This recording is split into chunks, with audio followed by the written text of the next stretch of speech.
Welcome to the session guys, my name is Shubham Suryavanshi. और इस particular video में हम लास्ट यूनिट हमारा जो कि nano particles and super conductivity का है, ये वाला चेकआउट करने वाले हैं। देखिए, इसमें नैनो पार्टिकल्स वाला पार्ट मुझे पर्सनली काफी ज्यादा इजी लगा, बिकॉज जो कुछ है वो पूरा थेरेटिकल है।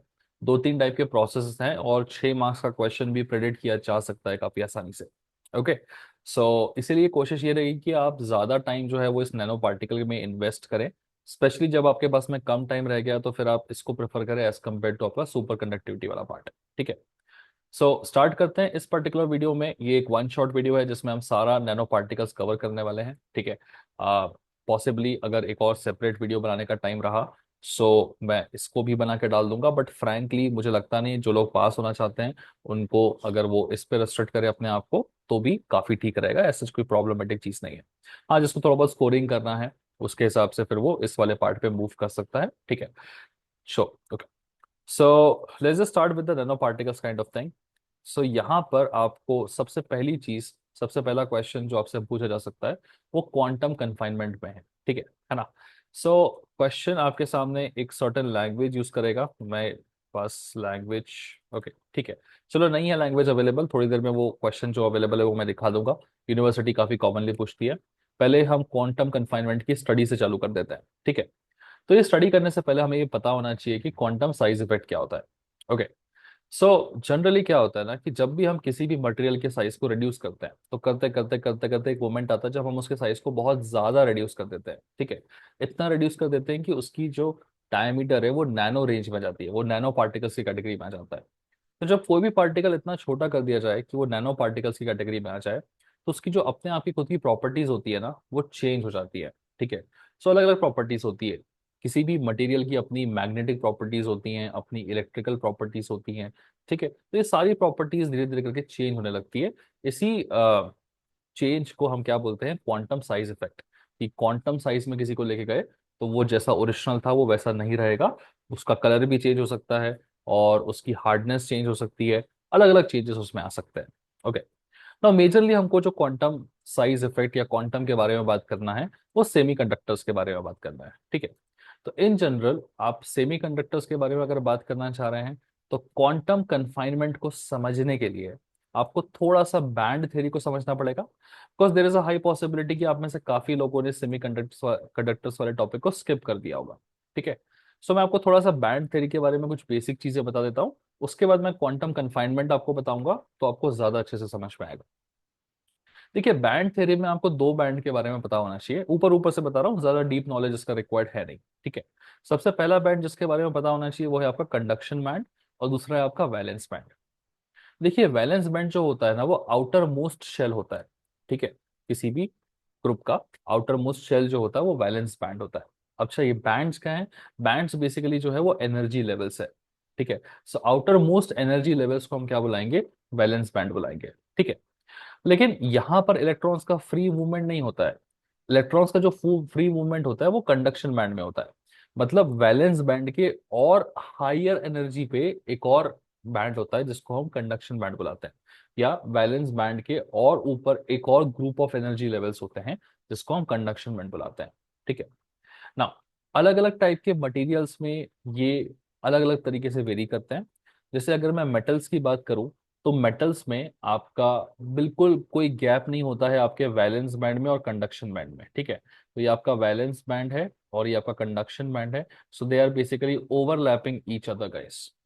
तो इस वजह से क्या होता है कि मेटल के पास में बहुत सारे फ्री इलेक्ट्रॉन्स अवेलेबल रहते हैं जो काफी इजीली फ्लो कर सकते हैं। तो अगर मैंने किसी बैटरी को लगाया यहाँ पर इस तरीके से, तो एक मेटालिक चीज में लगाऊंगा तो काफी आसानी से करंट फ्लो होना यहाँ पे शुरू हो जाएगा। लेकिन जैसे ही हम मेटल से कहाँ मूव करते हैं, हमारे सेमी कंडक्टर की तरफ मूव करते हैं, so there is a certain gap between the valence and the conduction band. तो ऑटोमेटिकली यहाँ पर कोई फ्लो नहीं होगा इलेक्ट्रॉन्स का। बट अगर मैं एक बैटरी करंट कर दूं यहाँ पर तो होगा क्या कि फिर इलेक्ट्रॉन्स को मौका मिल जाएगा कि वो यहाँ से जंप करके यहाँ पहुंच सके। और जैसे ही इलेक्ट्रॉन्स यहाँ से जंप करके यहाँ पहुंचेंगे तो ये वो रीजन है जहाँ पे इलेक्ट्रॉन्स का फ्री मूवमेंट पॉसिबल है ना। कंडक्शन बैंड क्या होता है? ये वो रीजन होता है जहाँ पे इलेक्ट्रॉन्स का फ्री मूवमेंट पॉसिबल होता है। तो ये काफी आसानी से क्या कर देंगे, कंडक्टिविटी स्टार्ट कर देंगे। बट कुछ कुछ ऐसे मटेरियल्स होते हैं जहां पर ये डिस्टेंस इतना ज्यादा होता है कि इलेक्ट्रॉन यहाँ से जंप करके ऊपर जा ही नहीं सकता और वो कंडक्टिविटी कॉज कर ही नहीं सकता, तो बेसिकली वो इंसुलेटर्स होते हैं। ठीक है। तो जो कुछ है वो इस गैप के बारे में, जितना कम गैप होगा उतनी अच्छी कंडक्टिविटी, जितना ज्यादा गैप होगा उतनी कम कंडक्टिविटी। ज्यादा गैप रहेगा तो इलेक्ट्रॉन कूद के ऊपर नहीं जा पाएगा। ठीक है ना। ये बेसिक बैंड थ्योरी का नॉलेज हो गया। अब देखिए यहां से क्वांटम कन्फाइनमेंट हम कैसे समझ सकते हैं। सो नॉर्मली क्या होता है ना, अगर मैं किसी भी सेमीकंडक्टर की बात करूं, ठीक है, तो उस सेमीकंडक्टर में देखा जा रहा है कि ये जो आपका वैलेंस बैंड है, ये आपका कंडक्शन बैंड है, इसके बीच में जो गैप है वो क्या होता है, थोड़ा सा कम होता है, काफी कम होता है इनफैक्ट। ठीक है, जैसे हमने अभी भी देखा। Okay, gap is very less. अच्छा, ये वैलेंस बैंड क्या है, ये कंडक्शन बैंड क्या है। दी वैलेंस और conduction basically group of energy levels है। ठीक है। तो आप देख सकते हैं जो आपको दिख रहा है ना, ये काफी सारे एनर्जी लेवल्स जो है वो एक साथ आए हुए हैं यहाँ पे। ठीक है ना, दो चार नहीं है, बहुत सारे एनर्जी लेवल्स हैं जो आपको एक साथ यहाँ देखने को मिल रहे हैं, ऊपर वाले कंडक्शन बैंड में भी, नीचे वाले वैलेंस बैंड में भी। ठीक है। And there is a certain gap between the energy levels. So जब हमारा पार्टिकल जो है वो एक बड़े साइज में रहता है, या कहना चाहिए हमें बल्क में रहता है, जैसे इस वक्त ये पेन क्या है, बल्क में है। अगर मैं इसको छोटा करके अगर बहुत छोटा करते जाऊं, इतना छोटा कर दूं कि ये नैनो पार्टिकल्स के शेप में आ जाए, तो ये क्या हो जाएगा, छोटे छोटे पार्टिकल्स में डिसइंटीग्रेट हो जाएगा। बट इस वक्त वो सारे पार्टिकल्स जुड़े हुए हैं और ये बल्क में प्रेजेंट है। तो किसी चीज का बल्क में प्रेजेंट होना मतलब उसके ओरिजिनल फॉर्म में प्रेजेंट होना। ठीक है ना। जब चीजें बल्क में होती है, जब उसको काटते हैं, हम उसको छोटा करते हैं, तो जैसे जैसे हम उस चीज को छोटा करते जाएंगे, वैसे वैसे हमने एक चीज नोटिस करी जाएगी कि आपका ये जो कॉन्सेंट्रेशन है ना, ये कॉन्सेंट्रेशन कम होता जाएगा। मतलब अगर यहाँ पे 1000 एनर्जी लेवल्स दिख रहे हैं तो फिर आपको 400 500 एनर्जी लेवल्स दिखेंगे। आप और छोटा करते जाएंगे तो आपको 200 300 एनर्जी लेवल्स मिलेंगे। ठीक है। तो जैसे जैसे आप क्या कर रहे हैं, पार्टिकल को छोटा करते जा रहे हैं ना, पार्टिकल का साइज छोटा होता जा रहा है, वैसे वैसे आपको इतना ज्यादा घना नहीं मिलेगा। ठीक है, ये कितना है, बहुत सारे बैंड्स थे, बहुत सारे एनर्जी लेवल्स थे, सॉरी। तो इससे भी ज्यादा एनर्जी लेवल्स यहाँ पर थे जब वो पूरा सॉलिडिफाइड फॉर्म में था। ठीक है। जैसे जैसे हम उसको छोटा कर रहे हैं, वैसे वैसे नंबर ऑफ एनर्जी लेवल्स जो है वो कम होते जा रहे हैं। और ये इतने कम होते जाएंगे आगे जाके कि आप इन्हें बोल सकते हैं कि these are discrete now. Discrete मतलब आप इसे एक एक करके अलग कर सकते हैं, इतने कम एनर्जी लेवल्स बच रहे हैं ऊपर भी और नीचे भी। ठीक है। अच्छा, क्योंकि अब ये इतना ज्यादा घना था पहले, अब बहुत कम एनर्जी लेवल्स बचे हैं, उस वजह से क्या हुआ, यहां से आते आते तक आप देखिए आपका जो गैप है वो काफी ज्यादा बढ़ता गया है ना। आपके वैलेंस बैंड और कंडक्शन बैंड के बीच का गैप जो है वो काफी बढ़ गया है। तो अब अगर इलेक्ट्रॉन को यहां से जंप मार के जाना है आपके वैलेंस बैंड पे, तो वो इजीली जंप मार पाएगा क्या, नहीं मार पाएगा। कहने को क्या है, सेमीकंडक्टर ही है, बट सेमीकंडक्टर को हमने इतना छोटा किया, इतना छोटा किया कि उसको छोटा करने की वजह से आपका एनर्जी लेवल जो है वो इन दोनों बैंड्स के बीच में काफी ज्यादा डिफरेंस आ गया। ठीक है। और ये चार्ट भी इस चीज को प्रूफ करता है गाइस, कि आप यहाँ देखिए डायमीटर दिया है नीचे की तरफ, यहाँ पे एनर्जी लेवल्स दिए हैं। तो जैसे जैसे हम किसी चीज का डायमीटर छोटा कर रहे हैं, वैसे वैसे उसके एनर्जी लेवल्स जो है वो बढ़ते जा रहे हैं। ठीक है। तो वही चीज यहाँ हुई कि हमने पार्टिकल को इतना छोटा किया कि उसके एनर्जी लेवल्स इतने ज्यादा बढ़ गए कि अब वैलेंस बैंड से इलेक्ट्रॉन इस रीजन पे कूद ही नहीं पा रहा है। अब इलेक्ट्रॉन यहाँ से यहाँ कूद नहीं हो पा रहा है, इसका मतलब इलेक्ट्रॉन जो है वो इस रीजन में रेस्ट्रिक्ट हो चुका है। रेस्ट्रिक्ट हो चुका है मतलब वो कन्फाइंड हो चुका है। कन्फाइंड का मतलब क्या, रेस्ट्रिक्शन। अब वो थोड़ा बहुत मोशन जो है वो यहाँ कर सकता है, बट वो कूद के बड़ा मूवमेंट अब नहीं कर पा रहा है। तो इलेक्ट्रॉन अब कन्फाइंड हो गया एक सर्टेन रीजन में। This is called as quantum confinement guys. ठीक है, समझ में आ गया। सो ऊपर ऊपर से आपको नॉर्मल भाषा में समझा दिया है। आप इसकी अगर अंग्रेजी देखना चाहें तो वो भी आपके सामने है। कुछ इस तरीके से आप अपना जवाब लिख सकते हैं कि व्हाट इज, और हाँ, ये फिगर डायग्राम जरूर बना के आएगा, बिकॉज थेरेटिकल सब्जेक्ट में मैं हमेशा बोलता हूँ कि कोई भी चीज है आप उसका फिगर जरूर बनाइए। ठीक है ना। Quantum confinement is a phenomena that occurs when the size of a material is so small, मतलब मटेरियल का साइज इतना छोटा हो जाएगा that the movement of the electrons with in it becomes restricted. छोटा होने की वजह से एनर्जी लेवल्स में इतना गैप आ गया कि अब मूवमेंट रिस्ट्रिक्ट हो गया, इलेक्ट्रॉन अब कूद नहीं पा रहा। ठीक है ना।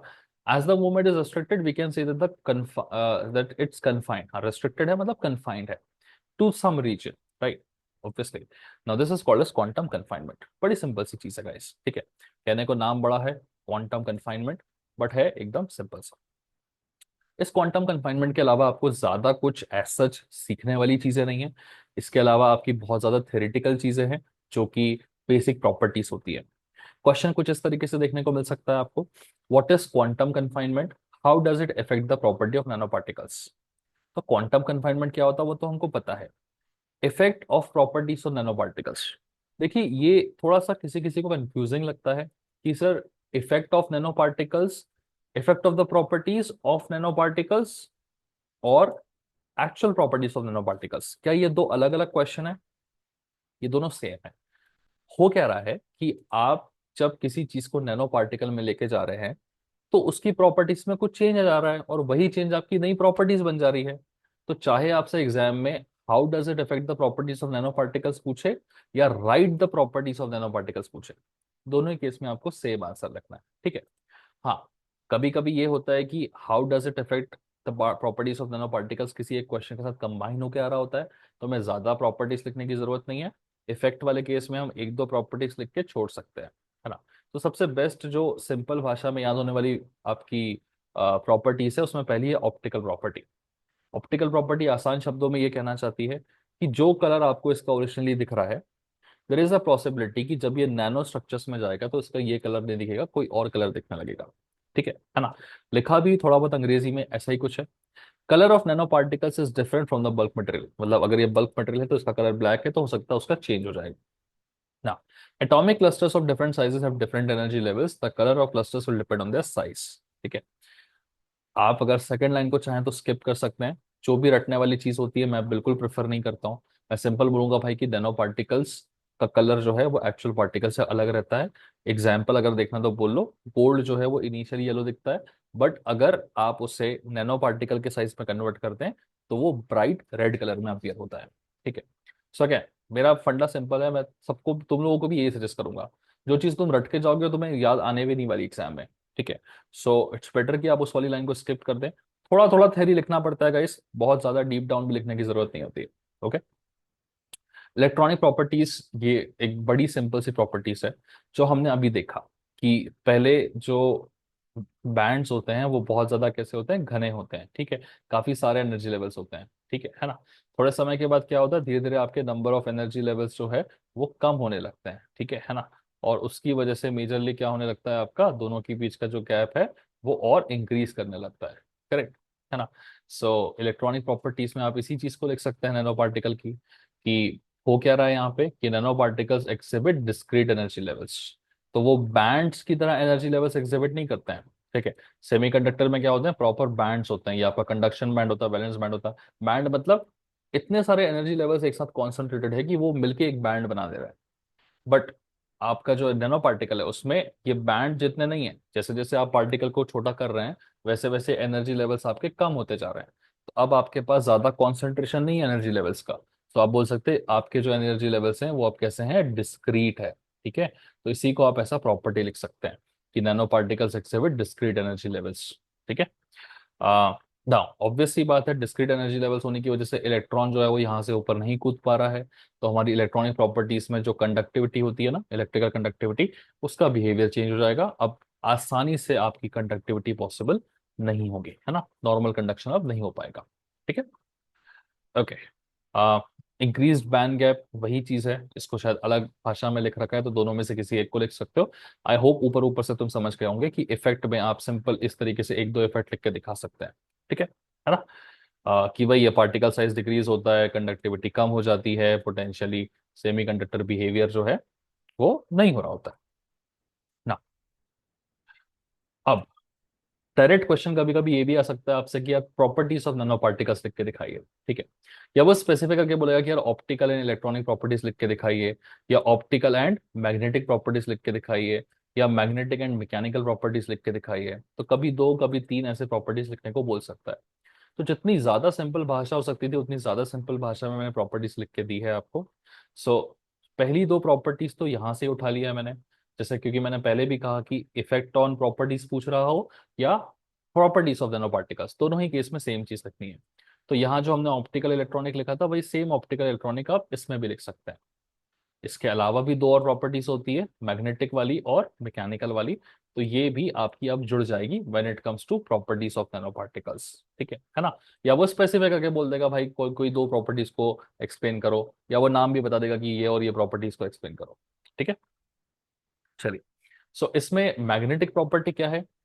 देखिए, मैग्नेटिक प्रॉपर्टी में आपको सिर्फ दो लाइन की चीजें बतानी है कि ferromagnetic bulk materials converted to super magnetic when the particle size is reduced. Basically आपका ऑलरेडी जो मैग्नेटिक मटेरियल रहता है उसकी प्रॉपर्टीज और बढ़ जाती है, उसका मैग्नेटिज्म और ड्रास्टिकली इंक्रीज हो जाता है, वो सुपर मैग्नेटिक बन जाता है। ठीक है। तो कुछ ऐसे मटेरियल्स होते हैं जो फेरोमैग्नेटिक मटेरियल्स कहलाते हैं। ठीक है। फेरोमैग्नेटिक मटेरियल्स में क्या होता है कि आप उनको अगर नैनो पार्टिकल के फॉर्म में कन्वर्ट करें तो उनकी मैग्नेटिज्म बढ़ जाती है। ठीक है। दूसरे में सुपर मैग्नेटिज्म के बारे में लिखा है, this is the property. So magnetic nano particles exhibit super magnetism where they become magnetised only in the presence of an electromagnetic field. ठीक है। See this is a very very good example. जो आपके एमआरआईज वगैरह होते हैं ना, तो उसमें आपके जो पार्टिकल्स होते हैं, ठीक है, वो नॉर्मली मैग्नेटिक बिहेवियर एग्जिबिट नहीं करते हैं, बट जब आप इलेक्ट्रिसिटी पास करोगे तो then they start behaving as magnets. ठीक है, उनको हम इलेक्ट्रोमैग्नेट्स भी बुलाते हैं। ठीक है। तो सुपर मैग्नेटिज्म भी कुछ इस तरीके से है कि इन the presence of external magnetic field वो मैग्नेटिज्म एग्जिबिट करेंगे। छोटा मोटा मैग्नेटिज्म नहीं, बहुत खतरनाक लेवल का मैग्नेटिज्म एग्जिबिट करेंगे, उसे हम सुपर मैग्नेटिज्म बुलाते हैं। ठीक है ना? तो देखो यार, प्रॉपर्टीज के बारे में मैं ज्यादा डिटेलिंग करूंगा नहीं, मैं थोड़ा थोड़ा ऊपर ऊपर से इनके बारे में बता दे रहा हूँ, ताकि एक बार तुम सुन लोगे तो तुम्हें ऐसा लगेगा कि यार हाँ, हम इन्हें अपने हिसाब से लिख सकते हैं, अपने इनके दिमाग में रख सकते हैं इन प्रॉपर्टीज को। रटने वाला सिस्टम आपको ज्यादा रखना नहीं है, बिकॉज और कोई अगर रटने में थोड़ा सा एक्सपर्ट है तो वो फिर इन प्रॉपर्टीज को रट के भी जा सकता है। ठीक है। वैसे ये मैग्नेटिक प्रॉपर्टीज है, इसमें मैकेनिकल प्रॉपर्टीज है, सॉरी, मैकेनिकल में हार्डनेस वार्डनेस के बारे में थोड़ी सी बात होती है। ठीक है, कि अगर हम उनको ज्यादा छोटा कर देंगे तो उनकी हार्डनेस जो है वो बढ़ जाएगी। ठीक है। अच्छा, अब क्या रहता है, जो बड़े बड़े क्रिस्टल रहते हैं उसमें अलग चीज रहती है कि अगर हमारे पास बल्क में पेन है, ठीक है ना, बल्क में पेन है मतलब बहुत सारे नैनो पार्टिकल्स एक साथ जुड़े हुए हैं, तो अभी एक एक्चुअल उन्होंने पेन बना दिया है। ठीक है। तो इस वाले केसेस में क्या होगा कि जब आप ग्रेन साइज बढ़ाएंगे तो हार्डनेस क्या हो रही है यहाँ पे, बढ़ रही है। ठीक है। बट इधर उल्टा है, जितना मैं छोटा करते जाऊंगा उतनी ज्यादा हार्डनेस बढ़ती जाएगी नैनो पार्टिकल्स के केस में। सो नैनो से अगर मैं और छोटा करते जाऊंगा तो मेरी हार्डनेस और बढ़ती जाएगी इन पार्टिकल्स की। इतना ही लिख के आना है, डिटेलिंग कुछ है नहीं, समझाने का भी इसमें कुछ है नहीं। समझाने की एक चीज जरूर होती है यहाँ पे कि नैनो पार्टिकल्स बनाए कैसे जाएं। तो सिंथेसिस ऑफ नैनो पार्टिकल्स में दो वैरायटीज होती हैं, और वो दो वैरायटीज में आपसे पूछा जा सकता है कि ये समझा के बताइए। एक तुम्हारा बॉल मिलिंग होता है और दूसरा हमारा होता है फिजिकल वेपर डिपोजिशन। तो ये मुझे लगता है कि मैं तुम्हें समझा दूं एक बार तो थोड़ा आसान रहेगा तुम्हारे लिए लिखने का। बॉल मिलिंग के प्रोसेस में क्या हो रहा है, ये लोग क्या करते हैं ना, बेसिकली स्टील के या फिर टंगस्टन के छोटे छोटे बॉल्स बनाते हैं। ठीक है। क्योंकि ये बॉल्स बहुत ज्यादा हार्ड होते हैं और बहुत ज्यादा हैवी होते हैं, तो जिस भी मटेरियल का हमको नैनो पार्टिकल बनाना है ना, उस मटेरियल का एक मिक्सचर रेडी करते हैं। तो यहाँ जो आपको पिंक कलर का मिक्सचर दिख रहा है ना, ये उस मटेरियल का मिक्सचर है जिसके नैनो पार्टिकल्स इनको बनाने हैं। ये जो व्हाइट कलर के बॉल्स दिख रहे हैं ये जनरली आपके टंगस्टन के या फिर स्टील के बॉल्स रहेंगे। तो इनको एक कंटेनर के अंदर भर देते हैं, बेसिकली एक ड्रम के अंदर भर देते हैं, और स्पीड से घुमाना शुरू कर देते हैं। तो कई बार स्पीड से घुमाते हैं, कई बार स्लो भी घुमाते हैं, कई बार थोड़ा सा कोई लिक्विड डाल के घुमाते हैं, तो कई बार बिना लिक्विड डाले घुमा सकते हैं। तो उसको पानी डाल के घुमाए तो हम उसको वेट बॉल मिलिंग बोलेंगे, बिना पानी डाले या बिना लिक्विड डाले घुमाए तो हम उसको ड्राई बॉल मिलिंग बोल देंगे। ठीक है। मिलिंग क्यों बोल रहे हैं, क्योंकि एक तरीके से क्या हो रहा है ना कि ये जब बॉल्स एक दूसरे से कोलाइड करती हैं या बॉल्स उन पार्टिकल्स से कोलाइड करती हैं तो वो धीरे धीरे उन पार्टिकल्स को छोटा करती जाती है। ठीक है, बिकॉज ये बहुत ज्यादा हार्ड होते हैं। ठीक है। So these are hard rotating balls. Because hard क्यों है, क्योंकि स्टील के बने हुए हैं या फिर ये आपके टंगस्टन वगैरह के बने हुए हैं, है ना। सो बॉल मिलिंग में क्या हो रहा है कि बड़े बड़े टंगस्टन या सॉरी हाँ, टंगस्टन या स्टील के बॉल्स के थ्रू हम एक पार्टिकल को छोटे छोटे और पार्ट्स में कन्वर्ट करने की कोशिश कर रहे हैं, इतने छोटे कि वो नैनो स्केल के लेवल के हो जाए। ठीक है। प्रोसेस क्या है भाई, एक बड़ा सा कंटेनर उठाना, उसके अंदर बॉल्स डालनी है। कौन सी बॉल्स डालनी है, स्टील की बॉल्स डालनी है या फिर आपकी टंगस्टन की बॉल्स डालनी है, और फिर वो मटेरियल भी डाल देना है जिसके नैनो पार्टिकल बनाने हैं। ठीक है ना। लिखा भी हुआ है कि अ partially filled with the, partially मतलब थोड़ा बहुत उसमें क्या जाएगा, ग्राइंडिंग मटेरियल जाएगा, और थोड़ा बहुत जो ग्राइंड जिस बॉल्स की हेल्प से करना है वो जाएंगे। ठीक है। मिल्क को हम रोटेट करेंगे, बॉल्स एक दूसरे से कोलाइड करेंगे, थोड़ा कोलाइड वो मटेरियल से करेंगे, बार बार उनको टकराएंगे, इम्पैक्ट करेंगे, फ्रैक्चर करेंगे, और वो छोटे छोटे पार्टिकल्स में बन जाएंगे। आंख बंद करके इमेजिन भी कर पा रहे होंगे आप कि कैसे बॉल्स एक दूसरे को टकराएंगे और बीच में कुछ मटेरियल फंसेगा तो वो टूट टूट के नैनो पार्टिकल बनता जाएगा। ठीक है। So this is how it is done. Okay, basic process है, आई थिंक एक बार सुन के ही आपको समझ में आ गया होगा। थोड़ा बहुत अपने हिसाब से कुछ एक आधा फिगर बनाने की कोशिश करिएगा, है ना, सिलेंड्रिकल शेप का। अगर ये एग्जैक्ट फिगर आप नहीं बना पा रहे हैं, ठीक है ना, एग्जाम में, तो आप इस तरीके से बना सकते हैं एक सिलेंड्रिकल शेप का फिगर, और उसमें आप ऐसे आधा कर दीजिएगा इसको, ठीक है ना, और आधे फिगर में ऐसे बनाने की कोशिश करिएगा, और ऐसे यहाँ पे बहुत सारे बॉल्स दिखा दीजिएगा, ठीक है ना, और फिर बीच बीच में ऐसे डॉट डॉट बना के दिखा दीजिएगा मटेरियल है यहाँ पे करके, ठीक है ना, और फिर ऐसे दिखा देना कि हम इस ड्रम को क्या कर रहे हैं, रोल कर रहे हैं, ठीक है। जैसे छोटा मोटा कोई फिगर बना के दिखा देना कि एक ड्रम में रोल हो रहा है, इस तरीके से मटेरियल दिख रहा है आपको, वो भी काफी होगा, छोटा मोटा फिगर भी काफी होगा, ठीक है। बस लेकिन फिगर बना के आना गाइस, ठीक है। चलिए, तो ये हो गया हमारा सिंथेसिस ऑफ नैनो पार्टिकल्स का पहला मेथड, जिसमें हम क्या यूज करते हैं, बॉल मिलिंग। इसके अलावा एक मेथड और है जो मुझे लगता है कि शायद अब पूछा जा सकता है, ठीक है। हालांकि बॉल मिलिंग के कुछ एडवांटेजेस कुछ डिसएडवांटेजेस होते हैं, तो ये थ्योरेटिकल चीज है। ये सब जो प्रॉपर मैं आपको दिखा रहा हूँ, इसका पीडीएफ अवेलेबल है, डिस्क्रिप्शन में एप्लीकेशन का लिंक है, वहां से आप पीडीएफ एक्सेस कर सकते हैं, ठीक है। सो आई वुड रियली सजेस्ट कि अब आप सेकेंड वाला वैरायटी देख लीजिए, क्योंकि समझने वाली सिर्फ एक ये लास्ट चीज बची है यहाँ पे। इसके बाद तो फिर सारी प्रॉपर्टीज तुम्हारी रटने वाली बच रही है, ठीक है। तो ये एक सेकंड मेथड है जिसको हम क्या बोलते हैं, physical vapour deposition. This is also one more method जिसकी हेल्प से आप नैनो पार्टिकल बना सकते हैं। मैं डायरेक्टली आपको इस फिगर की तरफ लेके आता हूँ, तो यहां से मैं आपको समझा देता हूँ कि काम कैसे हो रहा है करके, ठीक है। तो ये जो आप देख रहे हैं ना स्ट्रक्चर, ये इस टाइप के स्ट्रक्चर को हम क्रूसिबल बोलते हैं। तो इस क्रूसिबल के ऊपर हम क्या करते हैं, उस मटेरियल को डालते हैं जिस मटेरियल का हमको क्या बनाना है, नैनो पार्टिकल बनाना है, ठीक है। अब हमको क्या करना पड़ेगा, उस मटेरियल को हीट करना पड़ेगा। तो हीट करने के लिए मल्टीपल तरीके होते हैं, ठीक है। सो आप कैसे हीट अप कर सकते हैं, आप चाहें तो उसकी हीटिंग के ना यहाँ लिखे हुए होंगे उसमें, है ना, थर्मल एवेपोरेशन करके एक चीज होती है ना, इलेक्ट्रॉन बीम एवेपोरेशन, मतलब कुल मिला के आपको इसके अंदर हॉटनेस, गर्मी पैदा करनी है, जिससे ये मटेरियल क्या करे, वो आपके वेपर स्टेट में पहुंच जाए, ठीक है ना। आपको इसे इतना गर्म कर देना है कि जो मटेरियल है वो डायरेक्टली वेपराइज हो जाए। जब मटेरियल आपका वेपराइज हो जाएगा, सो वो ऊपर उठेगा, क्योंकि वेपर जो है वो हमेशा वेपराइज होके ऊपर उठता है, करेक्ट, ठीक है ना। सो नाउ जब मटेरियल आपका वेपराइज होके ऊपर उठ रहा है, तो वो क्या करेगा, इस चीज के पास जाएगा, इसे हम क्या बुलाते हैं गाइस, कोल्ड फिंगर। ये एक लिक्विड नाइट्रोजन के थ्रू कोल्ड की गई चीज होती है। तो जब गर्म चीज इसके तुरंत पास में आएगी तो वो कंडेंस हो जाएगी। तो वेपराइज करना मतलब हीट करके वेपर बना देना, कंडेंस करना मतलब उसको वापस से लिक्विड बना देना, ठीक है। तो लिक्विड के छोटे छोटे ड्रॉपलेट्स के फॉर्म में यहाँ पे ये क्या होता जाएगा, जमा होता जाएगा, ठीक है। तो जैसे जैसे ठंडा होगा वैसे वैसे ये सॉलिडिफाई होगा और ये यहाँ पे जमा होता जाएगा। फिर एक स्क्रेपर का यूज करके हम इस पूरे को निकाल लेंगे, तो ये बहुत छोटे छोटे पार्टिकल्स होंगे, बिकॉज वेपर बहुत छोटे पार्टिकल का बनता है। उस वेपर को ठंडा करोगे तो जो नया एक्चुअल पार्टिकल बनेगा वो भी बहुत छोटा होगा। स्क्रेप करने के बाद हम इस पूरे को निकाल के यहाँ पे फनल में कलेक्ट कर लेंगे। और फिर नेक्स्ट स्टेप होता है कि पिस्टन एनिमल के थ्रू हम उसको और अगर शेप करना चाहें तो हम उसको ठोक बजा के शेप भी कर सकते हैं, ठीक है। प्रोसेस में भी यही लिखा है कि भैया पीवीडी प्रोसेस क्या होता है, एक ऐसा प्रोसेस जिसमें मटेरियल को गर्म करके ठंडा किया जाता है, करेक्ट। जैसे आप आसान शब्दों में बोल सकते हैं कि मेरा मटेरियल इज वेपराइज्ड, गर्म करके उसको वेपराइज कर दिया, ट्रांसपोर्टेड, ठीक है, वेपराइज करके उसको यहाँ पे ट्रांसपोर्ट किया जा रहा है, उसके बाद ट्रांसपोर्ट करके उसको यहाँ लाया जा रहा है, सॉरी, यहाँ ले जाके ट्रांसपोर्ट करके ठंडा किया जा रहा है ना। तो पहले वेपर बना के ऊपर ट्रांसपोर्ट किया, ऊपर ट्रांसपोर्ट करके ठंडा कर दिया, और ठंडा करके उसको यहाँ पे नीचे ले आए हम, ठीक है। प्रोसेस में आप ये बोल सकते हो कि हम पहले मटेरियल को एवेपोरेट कर रहे हैं, ठीक है। मटेरियल कहाँ रखा रहता है आपका, क्रूसिबल के ऊपर रखा रहता है, ठीक है।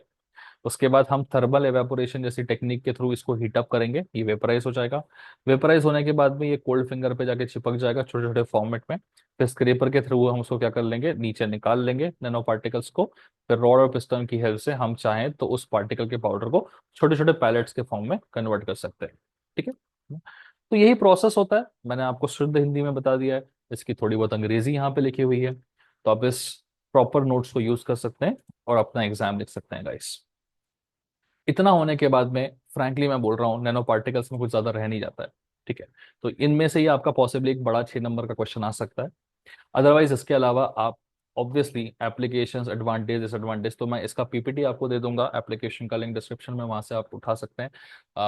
ऐप डाउनलोड कर लेना, उसके अंदर मिल जाएगा आपको, ठीक है। फिजिक्स करके सब्जेक्ट है उसको सिलेक्ट कर लेना, 2024 पैटर्न में जाके, ठीक है। सो आप यहाँ तक पहुंच जाइएगा गाइस, एंड ये पूरी आपको मिल जाएगी।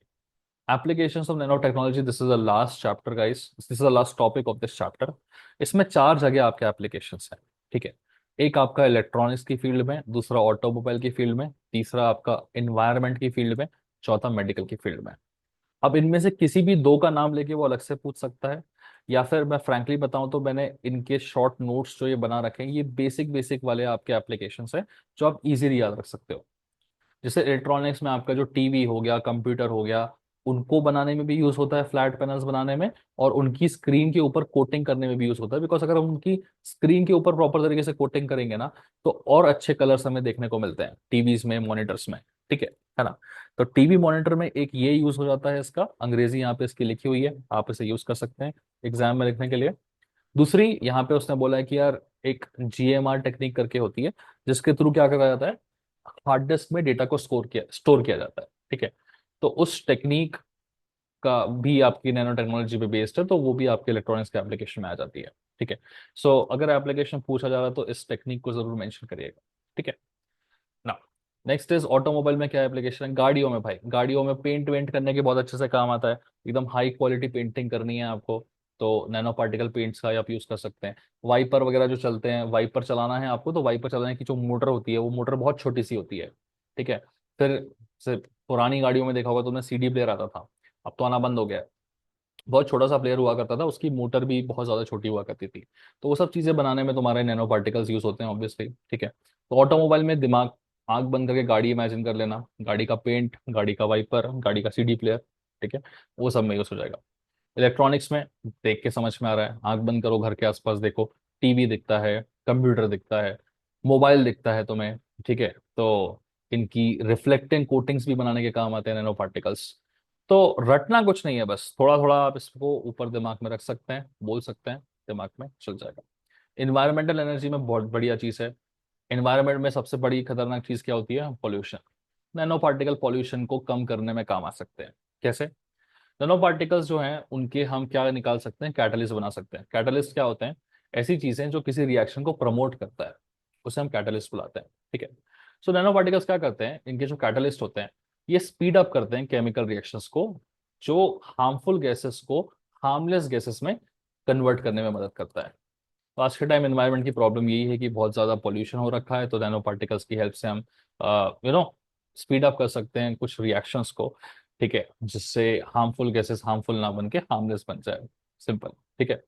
दूसरा, हाइड्रोजन फ्यूल कार्स, ये बहुत अच्छा एप्लीकेशन है गाइस, बिकॉज हाइड्रोजन फ्यूल को एक तरीके से क्लीन फ्यूल माना जाता है। तो अगर आप हाइड्रोजन फ्यूल कार्स बना रहे हैं, ठीक है, तो उसमें जो नैनो पार्टिकल्स, कौन से वाले nano particles, nano graphene layers. Graphene समझते हो ना क्या होता है? जैसे आपकी जो पेंसिल होती है, उसका जो निब होता है वो ग्रेफाइट होता है। उसकी सबसे छोटी पतली सी एक लेयर निकालोगे ना, सिंगल लेयर, तो बहुत छोटी सी होगी, नैनोमीटर्स में होगी। उसको हम ग्राफीन बुलाते हैं। ठीक है। तो उस ग्राफीन की अगर हम लेयरिंग कर देंगे, ठीक है ना, फ्यूल टैंक के आसपास, तो हमारे लिए काफी अच्छा रहेगा। बिकॉज ये चीज क्या करती है ना, binding energy of hydrogen H2, ये नीचे नहीं लिखा, H2 हाइड्रोजन है ये, to graphene increases. This could help in the development of hydrogen fuel cars. ठीक है। कुल मिला के नैनो पार्टिकल्स जो है वो नैनो ग्राफीन लेयर्स हम बना सकते हैं, ग्राफाइट की ग्राफीन लेयर्स, जो कि हमारे हाइड्रोजन फ्यूल कार्स को बनाने में हेल्प करेगा। ठीक है। So everything is in the form of story guys. Okay. Last वाला एप्लीकेशन सबसे ज्यादा इंपॉर्टेंट है, और there is a high possibility कि ये इंडिविजुअली भी पूछा जा सकता है। ठीक है ना। और इंडिविजुअली नहीं भी पूछे तो भी पता होना चाहिए। इसे हम बुलाते हैं targeted drug delivery. Medical field का एप्लीकेशन। टारगेटेड ड्रग डिलीवरी क्या? अब मेरा सर दुख रहा है, मैं एक गोली खा लूंगा, तो गोली खा लूंगा तो वो तो पेट में जाएगी ना, राइट? ठीक है। अब टारगेटेड क्या है, बोले टारगेट तो यहाँ पे करना चाहिए था, तो वो ब्लड स्ट्रीम में घुलेगी, उसके बाद वो एज अ पेन किलर का काम करेगी, और फिर मेरा दर्द होना बंद हो जाएगा। कुछ इस तरीके से नॉर्मल मेडिसिन वर्क करती है, करेक्ट। बट अगर मुझे, लेट्स से फॉर एग्जांपल, अगर किसी को कैंसर है ना, किसी स्पेसिफिक जगह पे कैंसर है, लेट्स से किसी को लिवर में कैंसर है। ठीक है। तो अभी अगर अपने को उस कैंसर को हटाना है, तो हम अगर कोई ऐसी मेडिसिन का यूज करें जो बॉडी के अंदर जाके जैसे ही वो लिवर के पास पहुंचे किसी तरीके से, है ना, बिकॉज नैनो पार्टिकल्स का साइज बहुत ज्यादा कम होता है, तो आप वहां तक पहुंच सकते हैं, करेक्ट है ना। सो उस तरीके से ना, बॉडी के कुछ टारगेटेड हिस्सों में, मैं कोई मेडिकल एक्सपर्ट नहीं हूं तो मैं इससे ज्यादा ज्ञान नहीं दूंगा। आसान शब्दों में मैं ये बोल सकता हूँ कि किसी भी बॉडी के पार्ट को आप टारगेट कर रहे हो, चाहे वो आपकी चेस्ट हो, चाहे वो लंग्स हो, या लेट्स से लिवर हो, स्टमक हो, तो जिस पार्ट में प्रॉब्लम है उस पार्ट में जाके वो मेडिसिन काम करे अल्टीमेटली। यही इसका एप्लीकेशन होता है। ठीक है। इससे क्या होगा कि मुझे बार बार ज्यादा मेडिसिन नहीं खानी पड़ेगी, बिकॉज एक मेडिसिन खाऊंगा पूरे शरीर में एब्जॉर्ब होगी, उससे अच्छा वो मेडिसिन डायरेक्टली जाके लंग्स में एब्जॉर्ब हो, बेटर है। तो इससे साइड इफेक्ट्स होने के चांसेस भी कम रहते हैं, एफिशिएंसी बढ़ जाती है मेडिसिन की। ठीक है। So that was all about today's video guys. अच्छा लगा हो तो लाइक शेयर सब्सक्राइब जरूर करिएगा। मोस्ट ऑफ द चीजें इसमें जो है वो रटने वाली है, स्टिल मैंने थोड़ा थोड़ा ऊपर ऊपर से प्रॉपर्टीज बताने की कोशिश की है, जितना हो सके आप इसे सुन सकते हैं। बाकी मोस्टली दो तीन चीजें हैं जो बड़े 6 मार्क्स में आ सकती है। एक तुम्हारा क्वांटम कन्फाइनमेंट और उसकी प्रॉपर्टीज और उसके इफेक्ट्स, और दूसरा इंडिविजुअल क्वेश्चन जिसमें वो आपसे बोलेगा कि नैनो पार्टिकल्स की प्रॉपर्टीज बता दीजिए, कोई भी दो बता दीजिए। ठीक है ना। सो प्रॉपर्टीज पे थोड़ा सा ज्यादा फोकस करिएगा। इसका पीडीएफ मिल जाएगा, डिस्क्रिप्शन में लिंक है एप्लीकेशन का, वहां से आप उठा सकते हैं गाइस। ठीक है। That was all for today. Bye bye and take care guys.